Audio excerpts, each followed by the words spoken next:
Oh, son of a bitch. There's my chapstick. Damn it.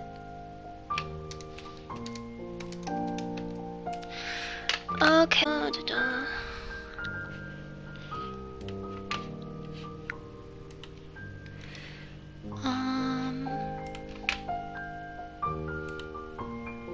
Wrong chat.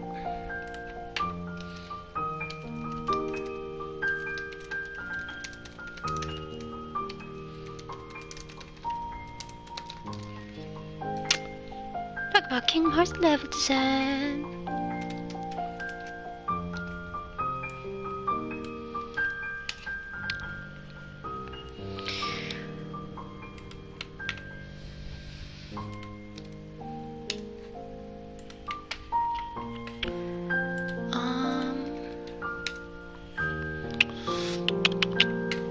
I think that posted on Twitter.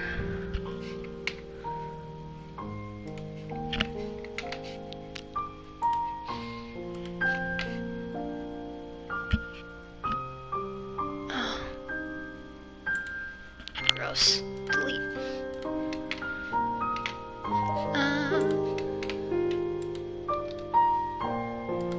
Alright.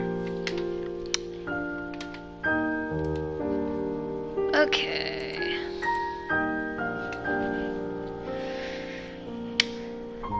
Okay, if anybody is here, please let me know if I am too quiet or if I'm too loud.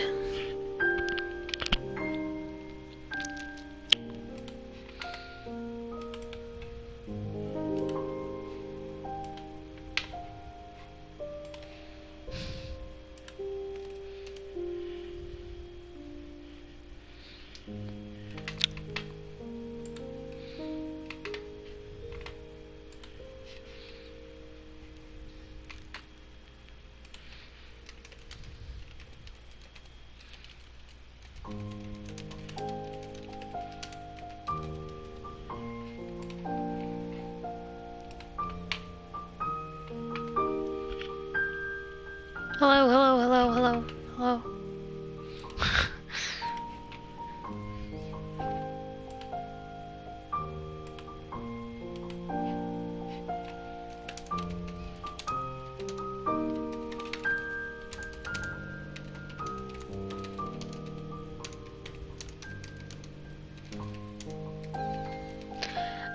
I'm singing, I'm in a store and I'm singing. I'm in a store and I'm singing. Not Roxas, how do I sound? Am I too loud, too quiet? What's up? Hey Tom.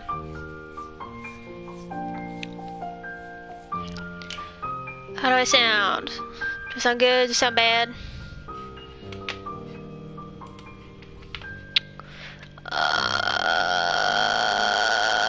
Category. Design. Talks. Volume sounds good? Cool. Okay. So, what am I doing here?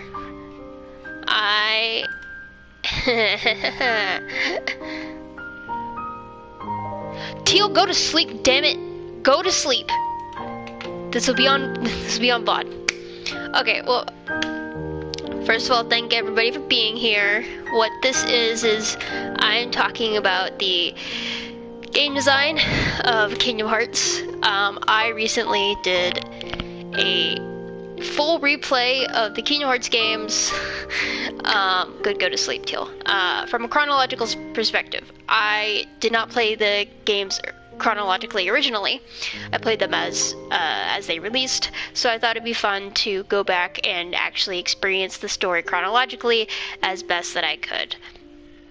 And it was a lot of I also did this so that I could write all my thoughts down and never have to think about and hopefully never have to think about the game design or level design of Kingdom Hearts, at least for a while.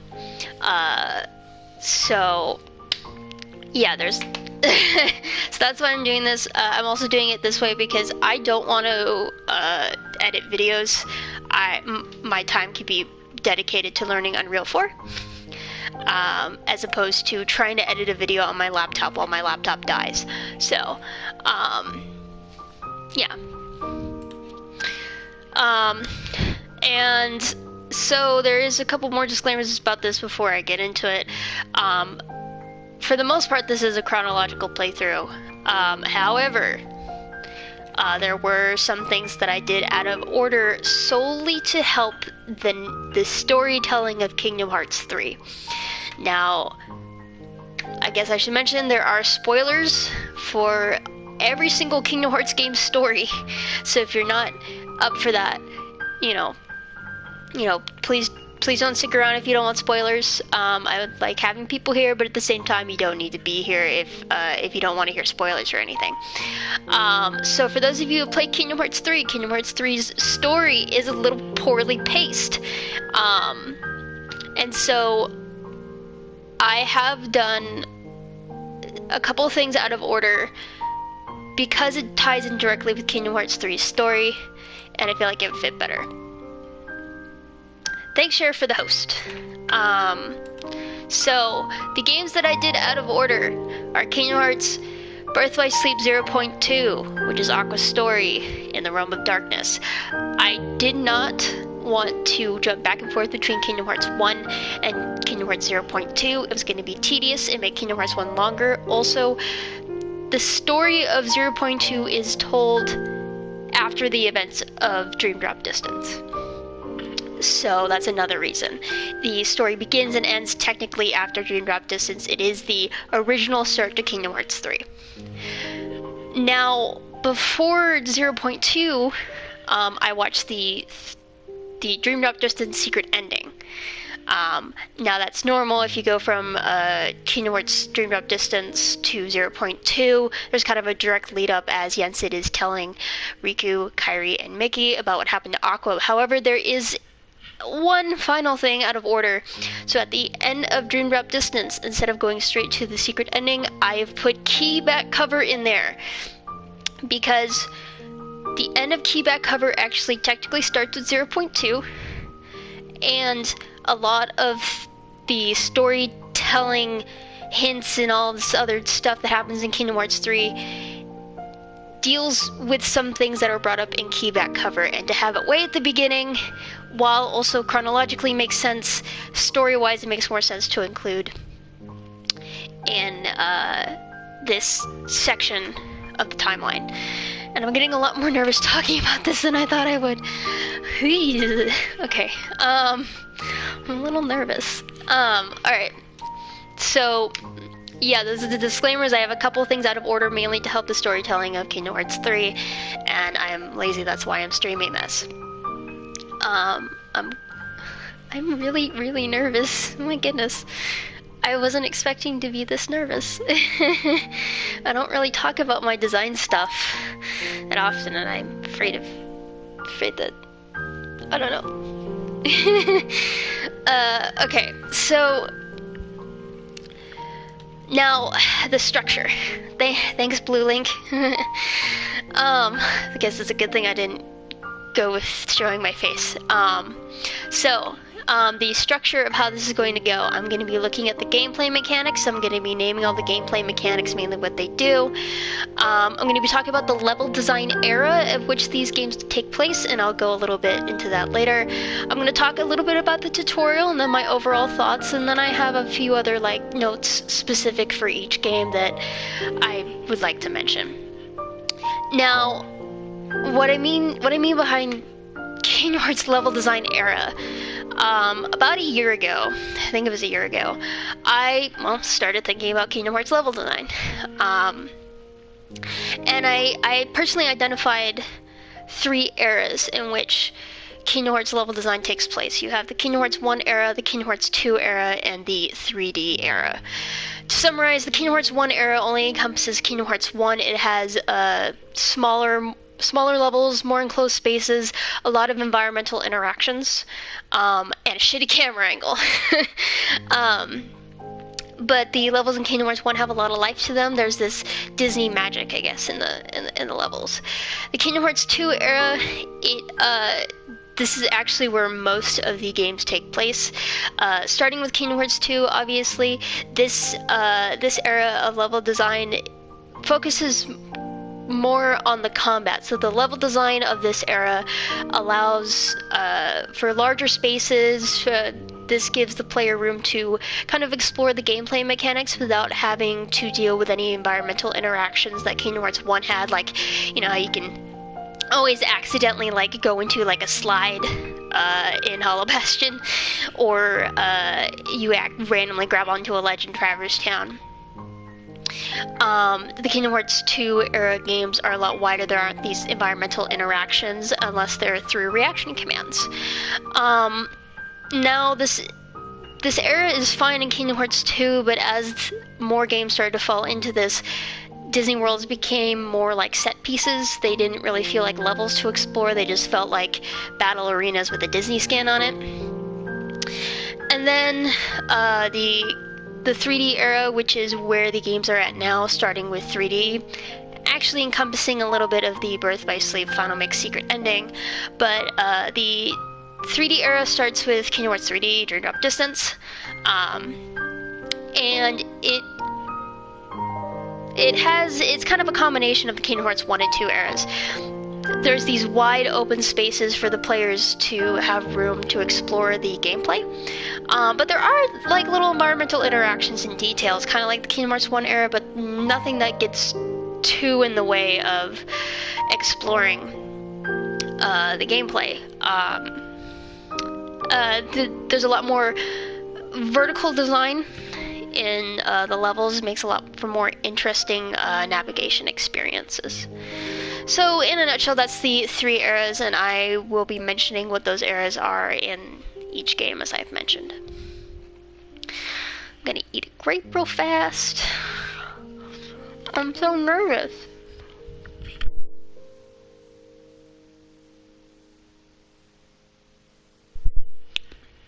Okay, I think, there's one final thing I need to mention before we get started.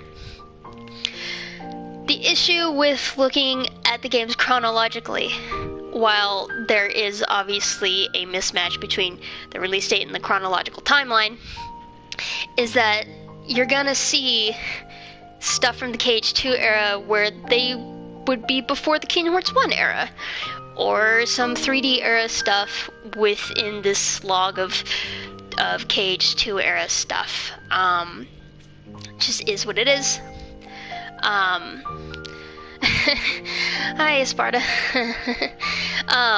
Well, this is me talking about Kingdom Hearts stuff, so I won't be playing anything. I just have some music in the background.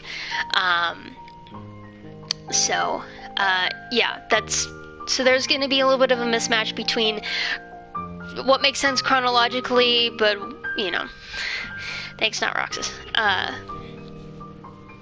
And what makes sense chronologically and what kind of the actual like level design eras are. If you ask me, I personally wouldn't go through the series chronologically if you're new to this series. I have my own idea of a timeline, but hey, to each their own. Okay, so we're gonna start with Birth by Sleep. The technical first game in the timeline, not counting the Keyblade War era of Union Cross. I guess I should mention that I don't mention any of the mobile games here, they're still ongoing.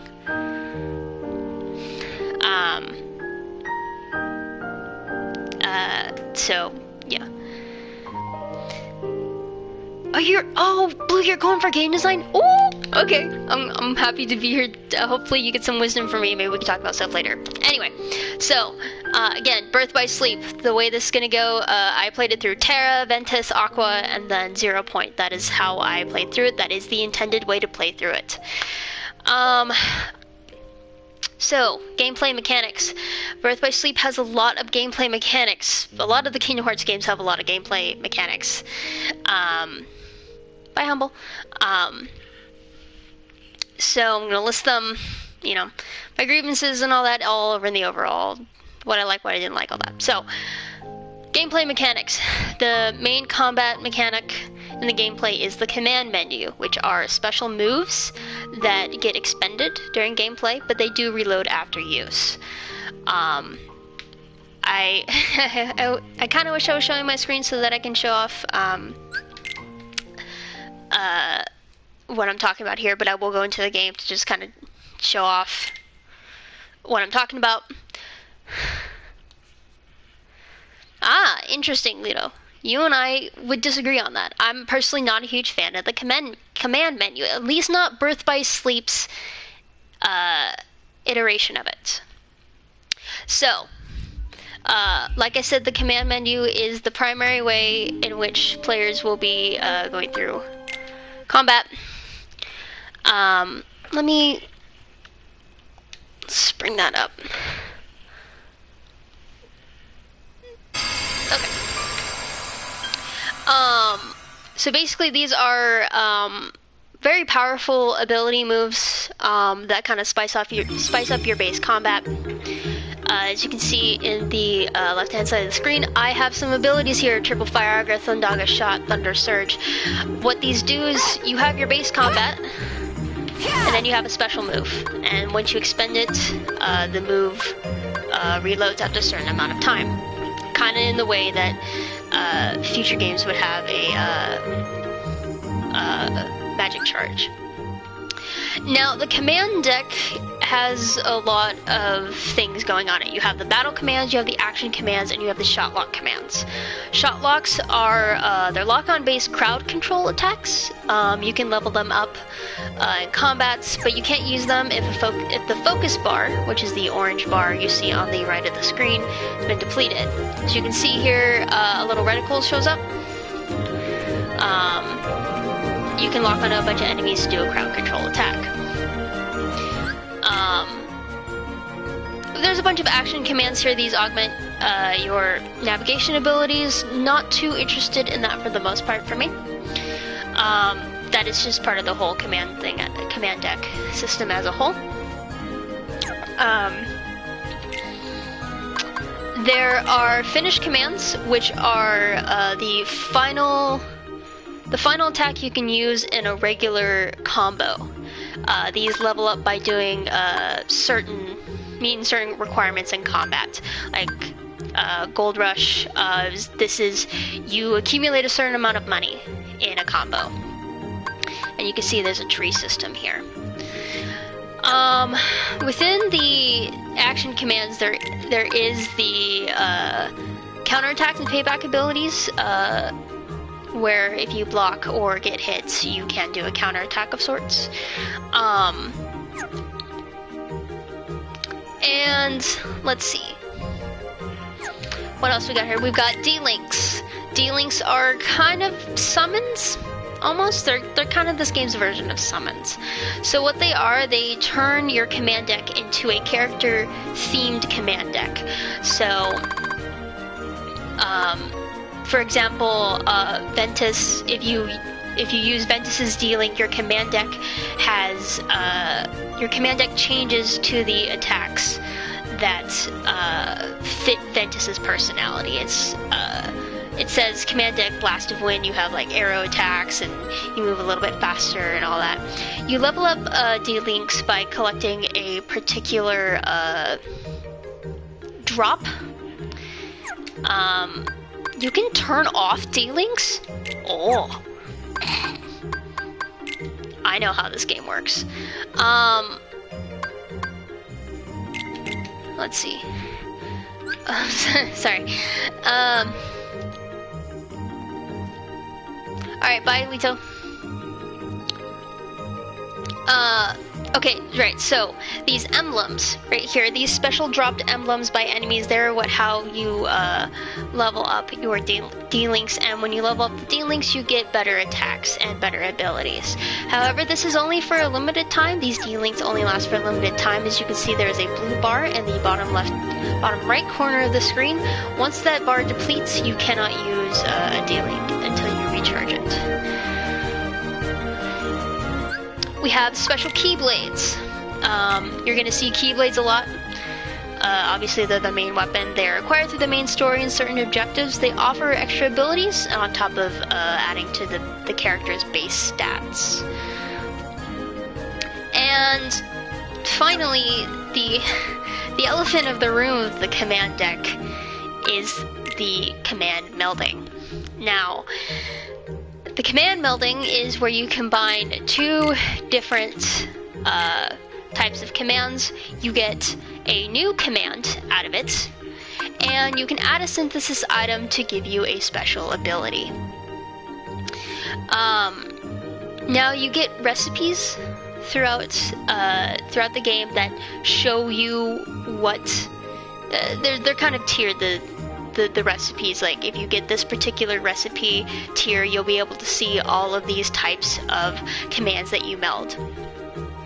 Sometimes you make a command you have no idea what's gonna make. Always you'll never be able to see the abilities that you make until you've already made it. So there's a little bit of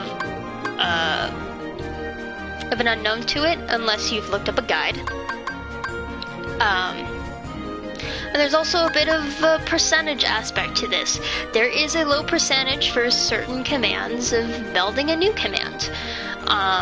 Now this would be fine if you're trying to go for a rare command. However, I've had a couple times where I've tried to get a specific command with a specific ability, only for me to get the very rare one with a completely different ability. So,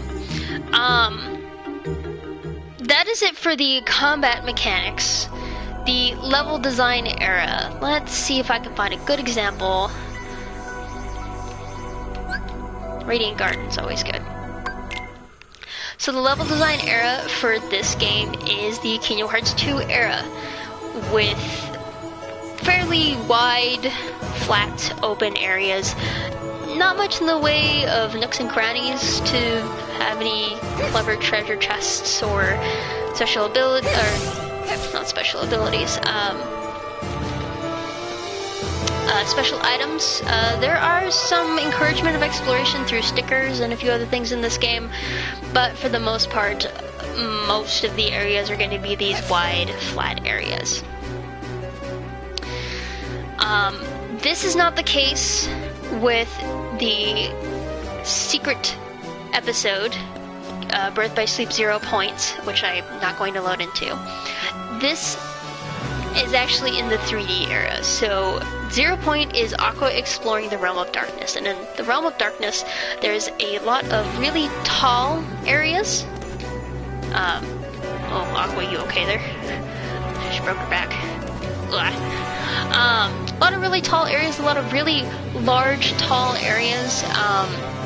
It is very early on in the 3D stage, so mainly the only navigation challenges rather, are just tied to combats. There's a little bit of puzzle solving with how you progress through the Realm of Darkness, but other than that, that's about it. And now we have my overall thoughts. So, what do I think of Birth by Sleep? I have a lot of thoughts about Birth by Sleep.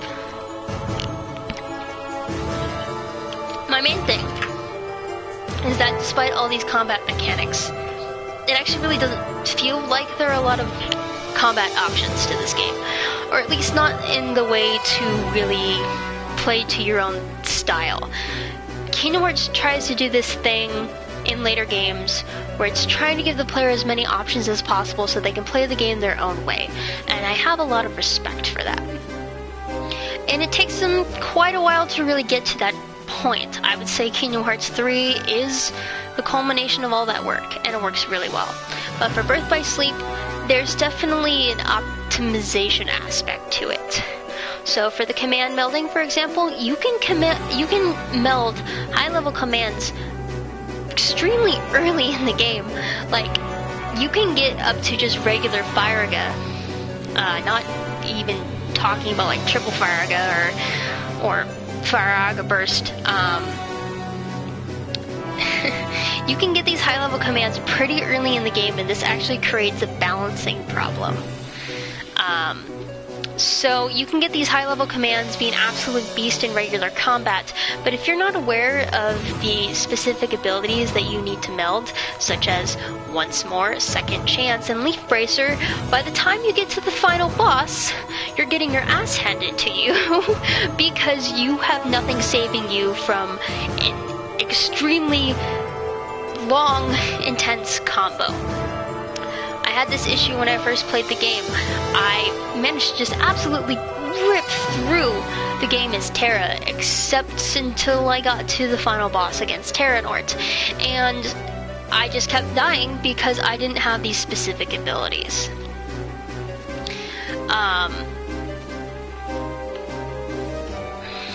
Let's see.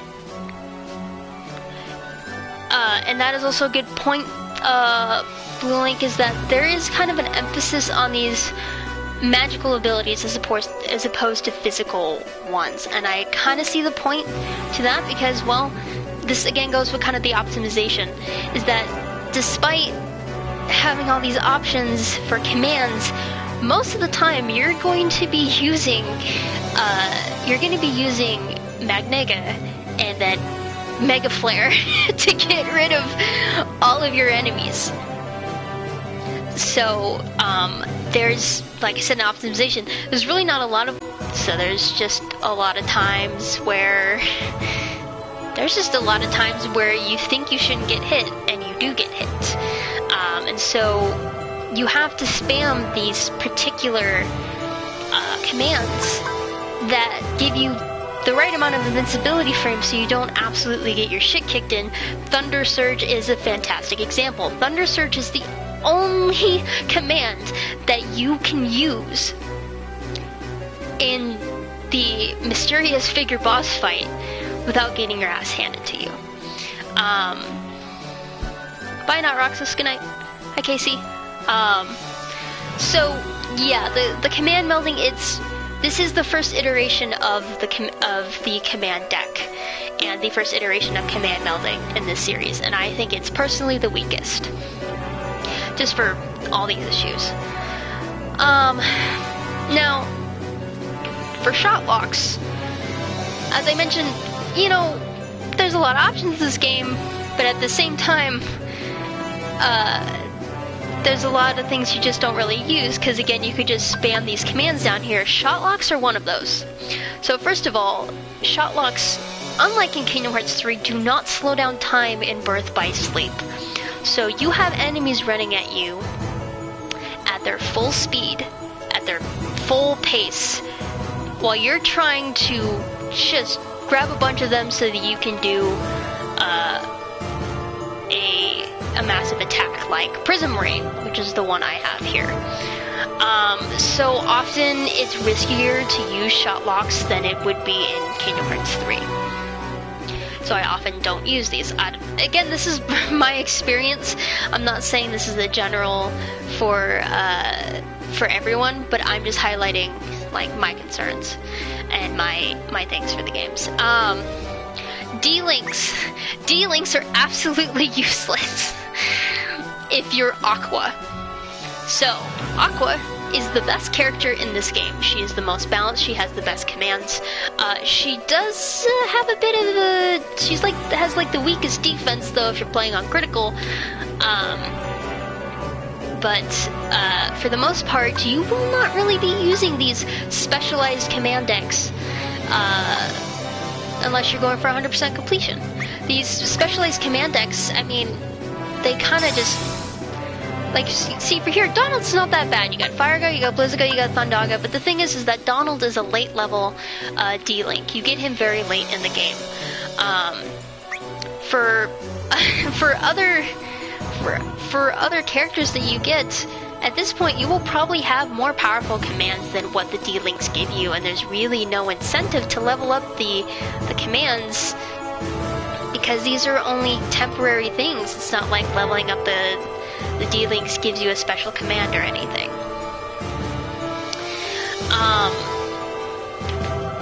And I am sorry, I didn't even talk about the form changes in this game. So, form changes are, So form changes. Form changes are a change to the player's base combat. That change depending on what attacks you use. So I just went into Thunderbolt because I used the Thunder attack. And these come in 2 stages. Again, they all just change the base combat, but at the same time, of course,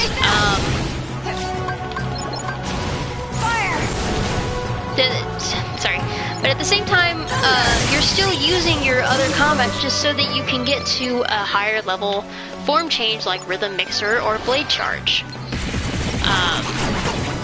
You know, so they're great, and they add a little bit of coolness to your combat, I guess. Yeah, I'm just gonna let this go out. But the thing is that these aren't a way for you to customize your combats, because there even still is an optimization. If you're not using Blade Charge or Ghost Drive, then, you know, what's the point?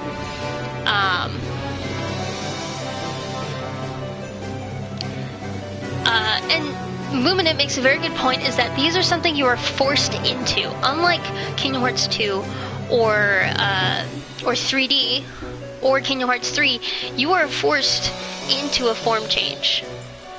You have no choice but to accept this change in your combat style when you might not want it. So for as much as this game's trying to give you a way to customize your combat, there's a lot of things it just kind of forces you to do. My main takeaway from this game is that you're just kind of only using your base combat, your base combo, until your specific command that you want to use recharges. And honestly, it makes, as cool as these moves look, the gameplay in Birth by Sleep is not particularly exciting.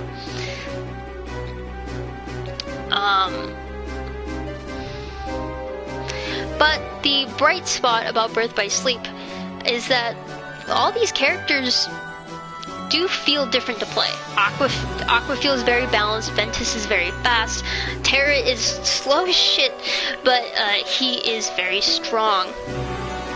And that's really nice to have these characters all feel very different. Like, going from Terra to Ven is like, oh my gosh, I'm so fast, what do I do? And honestly, it's really nice to have Ventus's particular dodge roll, because, wow, can you spam that during some of the secret boss fights?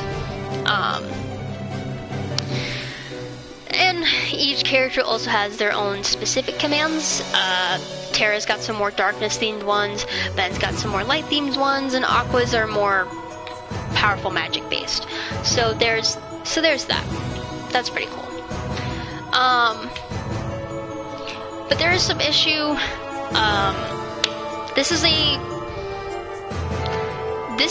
PSP game, and you can feel that even in the PS4 version. There is some lag to the characters, and this makes traversal difficult. As I said, this is the Kingdom Hearts 2 era of level design, so there isn't a lot of vertical exploration or platforming that needs to be done, except for Disney Town. Disney Town is bad. Disney Town's not a good world. It's really not a good world.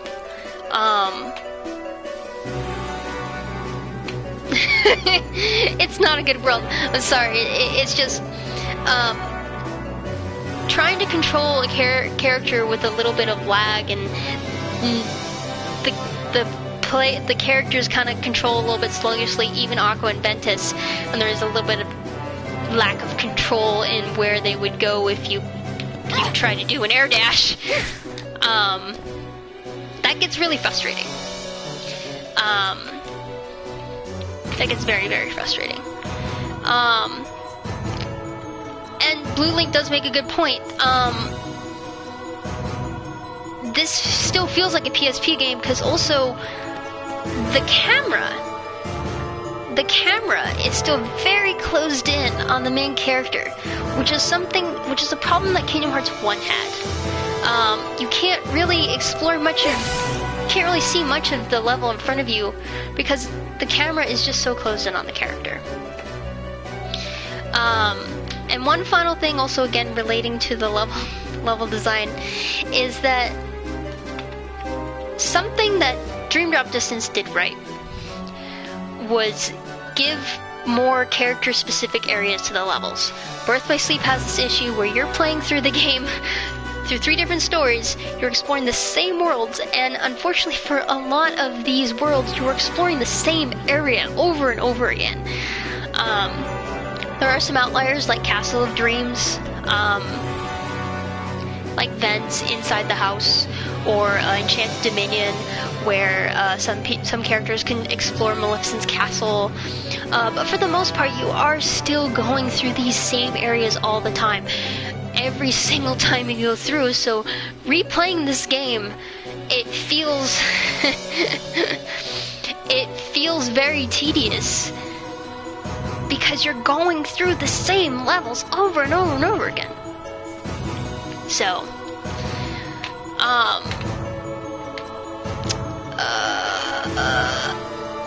what else do I have here? Well, that's actually, that's it for the level and gameplay, but I did want to talk about the story.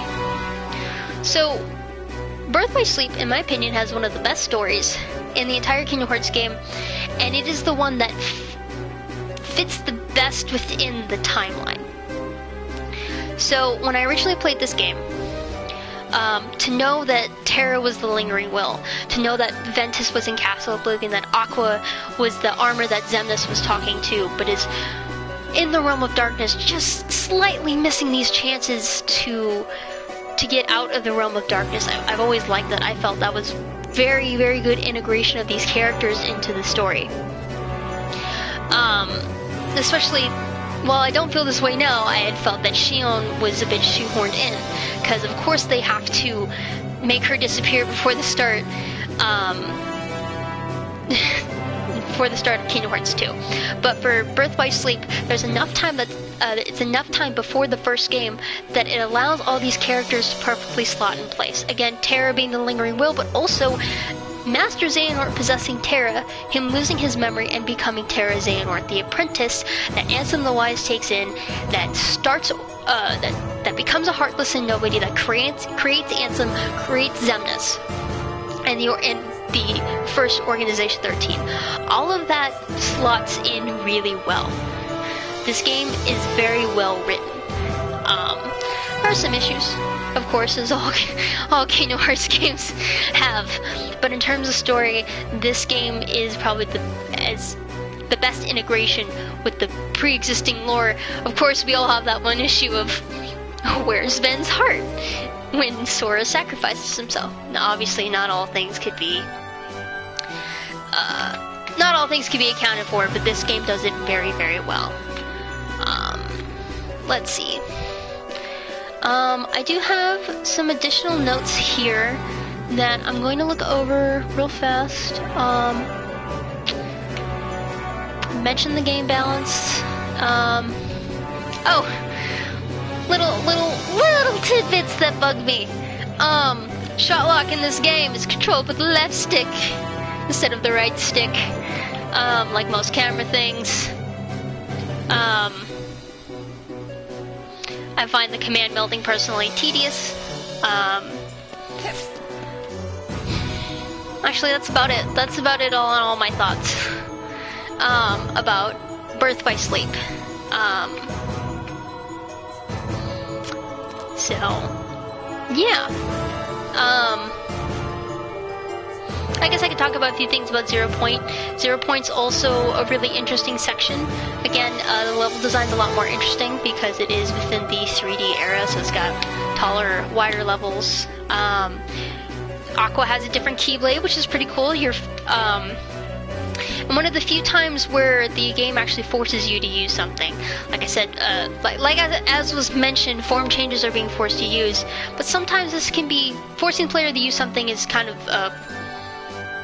interesting, cool way to do it. Like, for example, Aqua using the Master Keeper, Master Ericus's Keyblade, because she sent her Keyblade and her armor up with Terra back into the Realm of Light. That is a really good way to introduce this is the only Keyblade you have. The Heartless setup here, you're fighting Heartless instead of Unversed in 0 Point, which is a good tie-in to Kingdom Hearts 1. And the boss fights. I guess I could talk about the boss fights. It's not something I particularly wrote about. Boss fights are okay in this game. That's about it. But yeah, so those are my overall thoughts for Birth by Sleep. I'm not getting into more completionist type of things.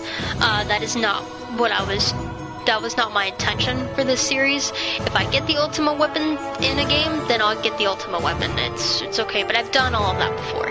This is the very basics, the minimal I need to get through the game approach. And those are my thoughts. Yeah. Okay. Alright, I managed to get through Birth by Sleep. I hope some of this has been informative. If there's anything that I can clarify, please let me know in chat. Is there anything that I can clarify? Are there any questions, like design-wise? Again, I don't want to talk about any sort of completionist things or any very tedious things. Like, I didn't do the Mirage Arena. There was no reason for me to do the Mirage Arena and all these things.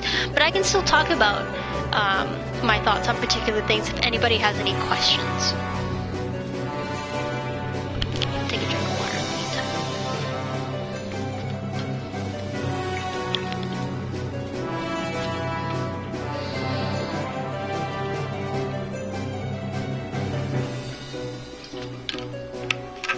My throat hurts.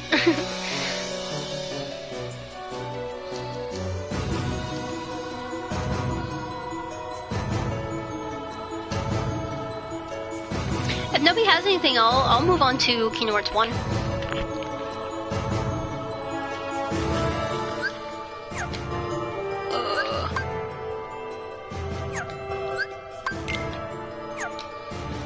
How do I get back to the... Aww. How do I get back to the... Damn it.